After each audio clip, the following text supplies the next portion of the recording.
come on up if you are ready. And speak for us.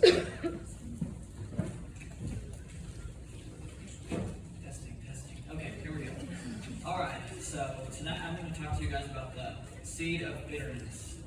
Bitterness and pride all match. They're one thing if you think about it. But bitterness is what people say one of the smaller sins that you don't think about, but it's actually one of the most dangerous. And I will give you a couple illustrations here. So, for example, most people here, probably almost everybody, knows about Darwin. Charles Darwin, well, he was not always, as you cannot call, an evolutionist. He actually started out as a devout Christian. His wife led him to the Lord. But when his daughter was 10 years old, the Lord took her away from him. And when she was sick, he begged God and begged God and begged God to please let her live. Unfortunately, she passed away because of illness. And because of that, he knew God was real, but he decided to be bitter towards him and then created what we call now evolution. And then if you look over here, I found this statement that someone mentioned about Adolf Hitler. Everybody knows who he is. Okay, Adolf Hitler had become so alienated from his father that he was repulsed by his wishes. He sneered at the thought of a lifetime spent enforcing petty rules. Hitler's father, Alois, tried to browbeat his son into obedience, while Adolf did his best to be the opposite of what his father wanted him to be. Right there, that just tells you exactly how it all started. And I looked it up. He killed about 6 million Jews and a couple million other people that were not Jews. That is bitterness to the core. That's how it started out. It just starts as a little seed of bitterness, just like a kudzu vine. Most people here probably do not know what a kudzu vine is. A kudzu vine is one of the most invasive species of plants that we have today. It came from Japan, and people thought that it would be good to bring it to America because it helped with the crops.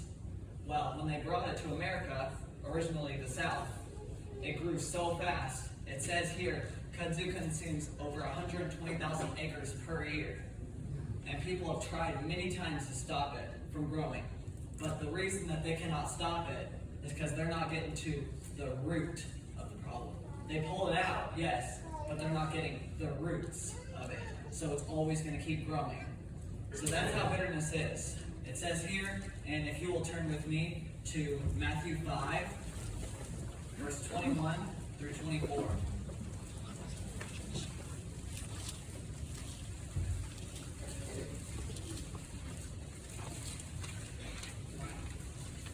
And it says, Ye have heard that it was said by them of old time, Thou shalt not kill, and whosoever shall kill shall be in danger of the judgment.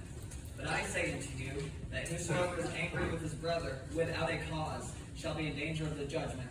And whosoever shall say to his brother, Raca, shall be in danger of the council. But whosoever shall say, Thou fool, shall be in danger of hell fire. Therefore, if thou bring thy gift to the altar, and there rememberest that thy brother hath aught against thee, leave there thy gift before the altar, and go thy way. First be reconciled to thy brother, and then come and offer thy gift.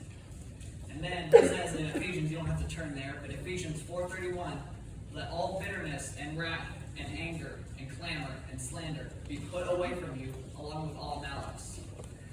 See, most Christians, everybody, including Christians, believe that, I'm not going to do the sins that actually count. But bitterness leads to, if you look it up and study it, bitterness leads to every single other sin out there. Pride turns into bitterness. If you look it up, all these criminals that are doing horrible things, it all comes from bitterness. If you study why he did it, always it runs into bitterness. How to get rid of the bitterness? It's all simple. Jesus Christ. You cannot get rid of it yourself. Many people say, well, okay, I don't have it anymore. Even though I believe I got rid of it myself, it's still there. If you do not ask Jesus to get rid of it for you, it's just going to come right back.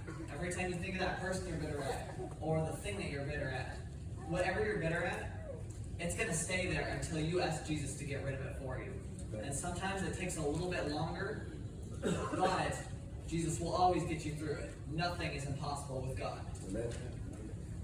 The opposite of pride and bitterness is humility.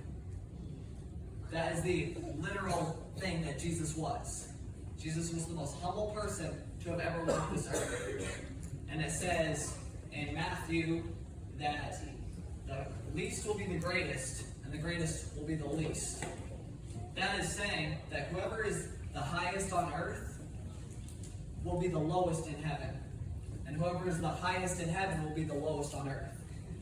Jesus was, as they say, the lowest on the earth. He was born in a manger. He died a very treacherous death. He was tortured. He was beaten. All of that. He was so humble. He could have killed every single person immediately if he wanted to. But no, he was humble. And now what is he now in heaven? He is in charge of everybody in heaven. And he is our God. So, how I'm ending this is telling everybody here that everybody has struggled with bitterness and pride. It's not something that some people worry about and that some people have no problem with. Everybody gets bitter and everybody has pride in their life. And it sometimes will come back to you. But if you ask God to help you, then it will immediately, God will take it from you. So thank you. And we'll see you next time.